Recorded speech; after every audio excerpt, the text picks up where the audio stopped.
வணக்கம். நடந்து முடிந்த மக்களவைத் தேர்தலுக்கு பிறகு திராவிட முன்னேற்றக் கழகம் மத்தியில் கூட்டணியில் ஆட்சி அமைக்க முடியாத நிலை ஏற்பட்டுள்ளது.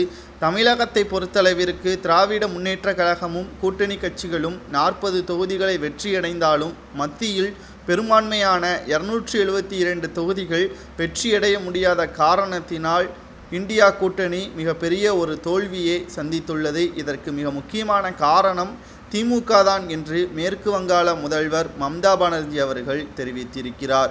குறிப்பாக சனாதன பிரச்சனையை முன்வைத்துதான் பாஜகவினர்கள் பிரச்சாரம் மேற்கொண்டார்கள் என்றும் திராவிட முன்னேற்ற கழகத்தினால்தான் இந்தியா கூட்டணி மிகப்பெரிய ஒரு தோல்வியை சந்தித்திருக்கிறது என்றும் கூறியுள்ளார். இது மட்டுமல்ல, எப்போ வேண்டுமானாலும் மத்தியில் ஆட்சி மாற்றம் வரலாம், ஆனால் திமுக இந்தியா கூட்டணியில் இருந்தால் நிச்சயமாக நான் இந்தியா கூட்டணிக்கு ஆதரவுகள் அளிக்க மாட்டேன் என்றும் தற்பொழுது திடீர் அறிவிப்பை வெளியிட்டிருப்பதால் என்ன செய்வதென்று தெரியாமல் இந்தியா கூட்டணி திணறுகிறது. மேலும் இந்தியா கூட்டணியை பொறுத்தளவிற்கு திராவிட முன்னேற்ற கழகம் மீது கடும் கோபத்தில்தான் இருப்பதாக செய்திகளையும் நம்மால் பார்க்க முடிகிறது.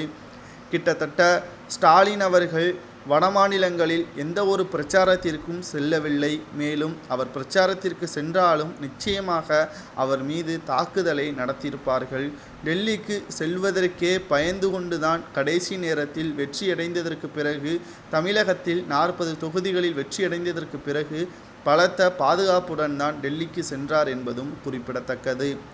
இந்த சூழ்நிலையில்தான் எப்போ வேண்டுமானாலும் மத்தியில் ஆட்சி மாற்றம் வரலாம். அதை மனதில் வைத்துக்கொண்டு இந்த முடிவை மேற்கு வங்காள முதல்வர் மம்தா பானர்ஜி அவர்கள் எடுத்திருப்பதாக செய்திகள் தற்பொழுது இணையதளங்களில் வெளியாகி கொண்டிருக்கிறது. ஒவ்வொரு கருத்துக்களும் ஸ்டாலின் அவர்களும் சரி, அவரது மகன் உதயநிதி ஸ்டாலின் அவர்களும் சரி பேசும் பொழுது அது மக்களிடையே நேரடியாக செல்கிறதா அல்லது மோசமான நிலையே தான் எடுத்து வைக்கிறதா என்று பார்க்குமேயானால், பேச தெரியாமல் மேடையில் பேசிவிட்டு மக்களிடம் அவமானப்பட்டு கடைசியில் மன்னிப்பும் கேட்காமல் நீதிமன்றத்தை நாடுவது திமுகவினருக்கு புதிது கிடையாது. கலைஞரை போல் நாங்கள் பேசுவோம் என்று கூறிவிட்டு அப்பொழுது எந்த ஒரு இணையதள வசதியும் கிடையாது. ஆனால் இப்பொழுது நீங்கள் எந்த ஒரு மூலை முடுக்கில் பேசினாலும் அது உலகம் முழுவதும் பரவும்.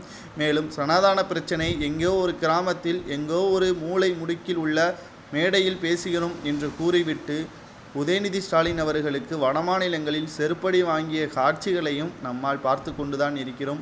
இந்தியா கூட்டணியிலிருந்து திமுகவை நீக்க வேண்டும் என்று மேற்கு வங்காள முதல்வர் மம்தா பானர்ஜி அவர்கள் கூறுவது சரிதானா என்பதை கமெண்ட் வாயிலாக கூறுங்கள்.